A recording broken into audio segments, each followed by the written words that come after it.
Ja, und damit sage ich wieder Hallo und ein herzliches Willkommen zurück zu The Council, Folge 14.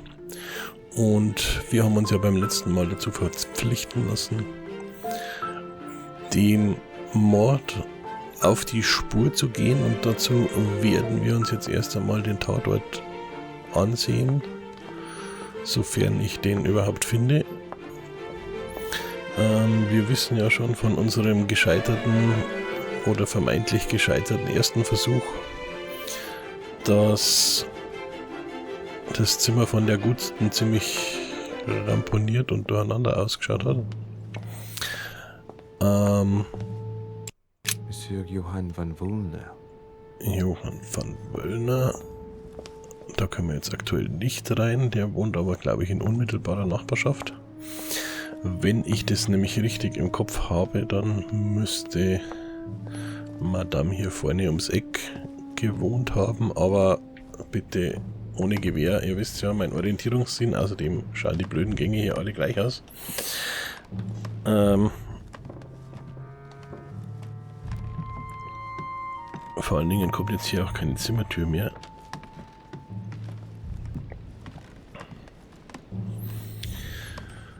Aber da lungert einer rum und das müsste doch der Wöllner sein. Good day, Monsieur de Richets. Mr. Wöllner, are you looking for anything in particular? Next to Elizabeth's room? No, nothing special. Okay, wie verdächtig wollen Sie sich benehmen, Herr Wöllner? Ja. Aber Lord Mortimer must have informed you of the necessity for everyone to remain in their rooms until wir further machen es mal ein bisschen diplomatischer. Certainly, but I'm a guest, not a prisoner. I was looking for a servant, since we don't all, unfortunately, have one at our disposal. Yeah, right. I shall leave you now, sir. I will return to my room. Okay, also wirklich zufällig war er jetzt ja auch nicht. Da bin ich mir relativ sicher.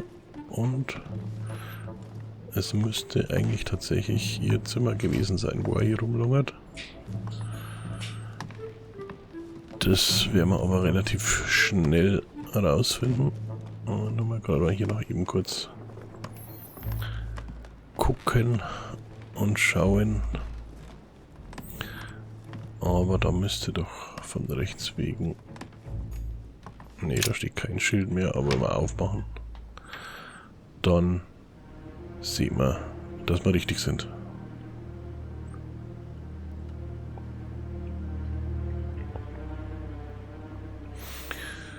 Und das Chaos kennen wir ja schon von unserem ersten Versuch. Allerdings hatten wir da noch keine Leiche am Liegen. Da war die Gute nämlich noch am Leben. Und wir schauen jetzt mal, ob und was wir hier so finden und ob und wie uns das weiterhilft. Punkte sehe ich jedenfalls schon mal jede Menge. A chest with a half circle pattern. Okay, dafür müssten wir eigentlich einen Schlüssel haben.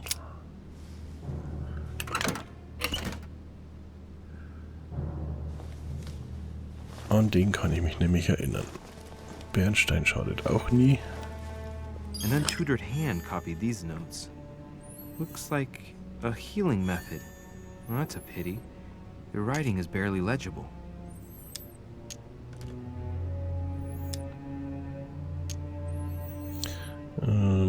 Okay, was nehmen wir jetzt? Feet and hands are bound. A piece of cloth in the mouth prevents the tongue from being sectioned. It looks like preparation for an exorcism. Is Elizabeth really possessed?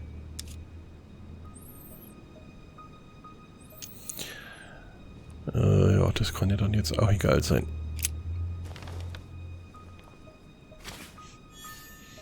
Aber ich glaube jetzt mal nicht, dass sie irgendein innerer Dämon umgebracht hat, sondern das sieht jeder nach Fremdeinwirkung von außen aus.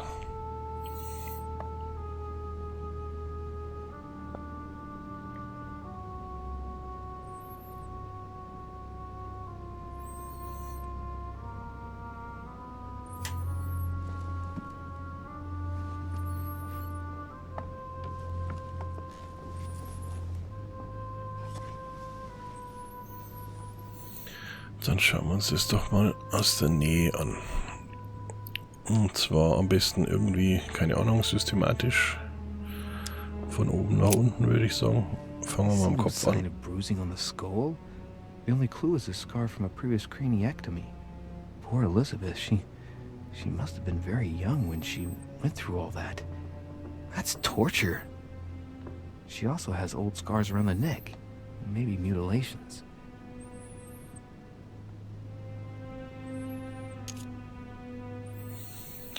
Okay, dann haben wir hier noch Nase, Mund, wobei ich mir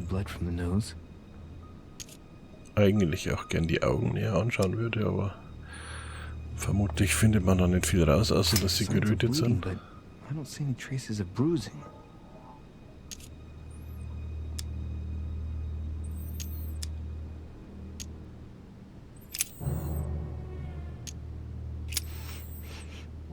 What a strange smell. Okay, was haben wir da? Irgendwas Bekanntes? Smells of alcohol and of laudanum. People use it to relieve pain.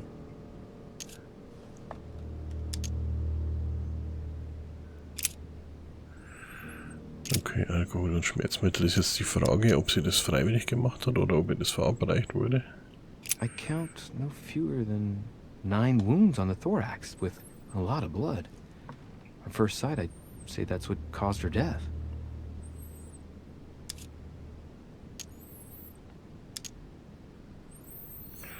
Okay, die Wunden schauen wir uns auf jeden Fall mal genauer an. The wounds are clean and look like they've been inflicted by a sharp object.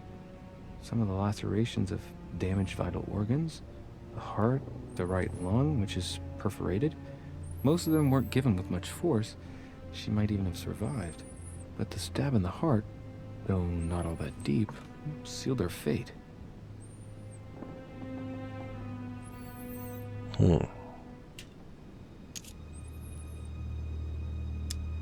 Some of these tattoos are veritable works of... What's that? The skin between her breasts is different. Bloody hell! This tattoo was drawn on a page of leather and stitched onto her skin. Probably during childhood. If the scars are anything to go by. It's the same kind of tattoo as on the rest of her body.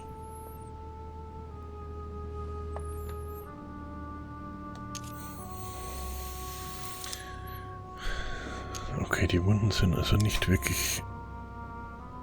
It looks as though the wounds were inflicted from a precise angle. As if the murderer was standing behind Elizabeth.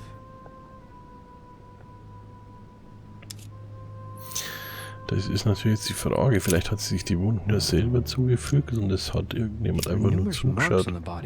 She must have fought like a lion. It couldn't have happened without a lot of noise. There are also a number of old scars.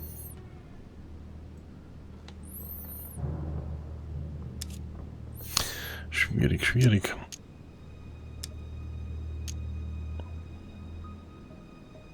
People who scar themselves in this way generally do so to relieve some kind of psychological suffering.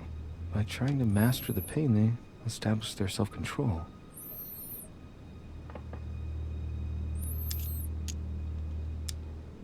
The scars are superficial and were made several years ago. She wasn't trying to take her own life. Ja, über die Narben werden wir wahrscheinlich nicht recht viel mehr rausfinden. Scarring, ugh. Scarring isn't very regular, but they're mostly from old cuts. Das sind halt typische Narben bei Selbstverstümmelung.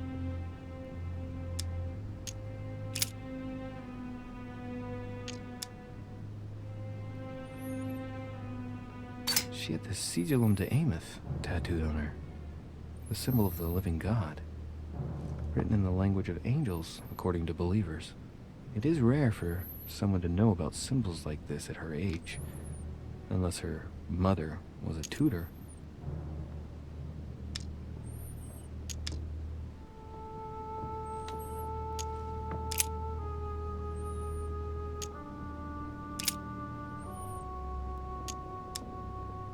No wounds, but blood on the right hand. Nothing on the left except that tattooed symbol.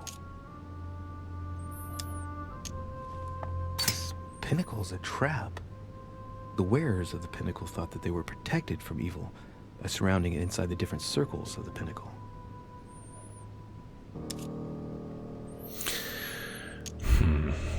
Es wird... The marks are bruising around the wrists. It doesn't look like she was tied up or held by force.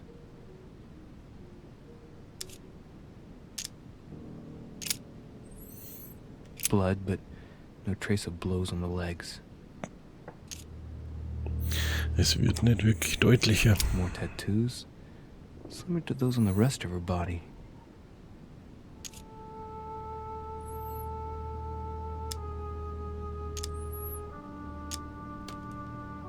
The direction of the blood streaks caused by the wounds to the thorax show that she was standing when she lost blood.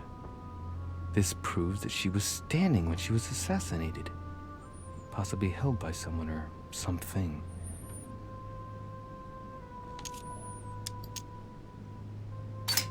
Let's see. No trace of sexual assault or rape.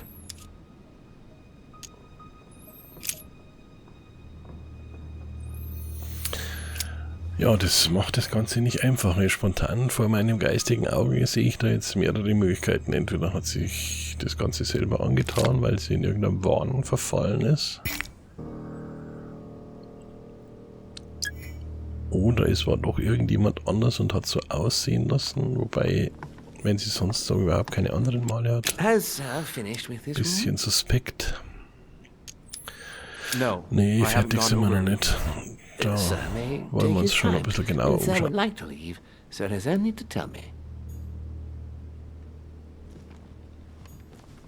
My dear Elizabeth, I'm writing to inform you of some unfortunate news. We won't be able to meet as planned on the first Sunday of May. I've been told that you're no better, and, unfortunately, your brothers and I are absolutely snowed under by the work required to govern this new country. Please excuse us. As soon as we can get free, even if it's just for a day, I promise we shall come and see you. Your loving father, John Adams. P.S.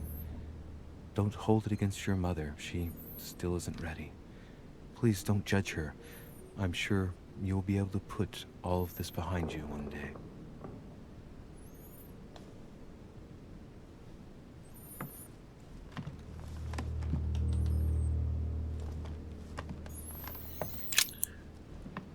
Poor girl bled to death.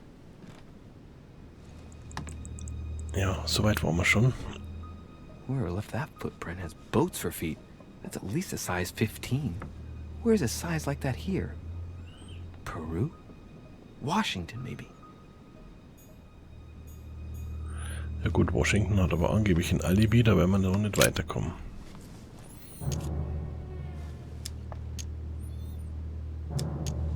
The lower part of the handle is unsullied by blood. The murderer gripped the weapon so tight that there's no blood where he held it.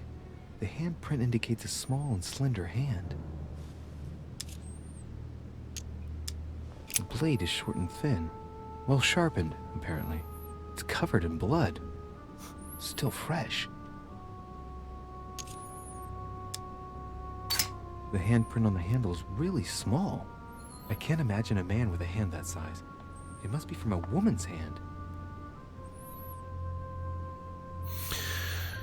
Okay, also wir haben bisherige Spuren, große Füße und kleine Hände.